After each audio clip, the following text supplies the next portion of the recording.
obviously people are going to be checking the score. I mean, I'd be a liar if I said we weren't, but our main focus is obviously on beating Tech, and it'd be a shame if we spend all our emotion and our time and energy focusing on a game we can't control and come out and don't take care of business against Georgia Tech. So that really is our main focus right now. Will y'all be in Brazelton by then? By the time the game starts, I don't know. I mean, are you normally there by then? No, not usually. Yeah. I usually get over there at dinner time or so. Yeah. Okay. Have you had time to reflect yet to realize this is the last time you'll be, breaking through that G on Saturday inside Sanford Stadium as a senior? Yeah, I've thought about it a little bit.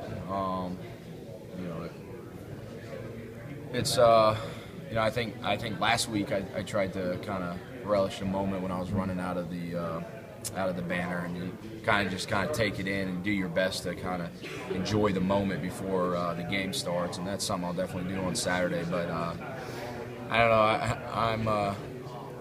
I try to just enjoy the moment, and really the only way to do that is to play your best and to win. So hopefully that will happen on Saturday. Realizing it hasn't happened, may not have happened yet. Is there a favorite moment that you have in Sanford, just any time over the last your career that you'll always remember to kind of stick out to you?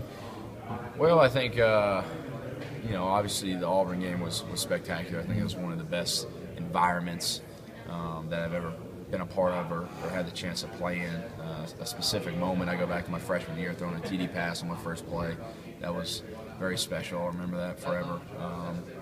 So those two were probably. Was that Louisiana Monroe? Is that who it was? Louisiana Lafayette. You guys haven't redshirted a lot of freshmen. There's most of the guys that are contributing pretty good. Are there some freshmen or backup scout team players that you've seen that Georgia should be excited about maybe in the future? Any of those guys that aren't getting a lot of PT right now? Well, I can think of some of the guys on the offensive line, like Isaiah Wynn. He's going to be a guy that the coaches I know like a lot right now. Obviously, he's a second-string guy. And us losing David next year will be interesting to see what they end up doing with him. But I know the coaches are really excited about him. They talk highly of him, and he should have an opportunity to play a lot next year. Kenneth, I know, is a guy we've seen a little bit of this year. Still trying to learn the playbook, and that's really what's kind of holding him back right now. But really is one of the guys that catches the ball the best on our team as far as just catching the ball with his hands. I think he reminds me a lot about Malcolm.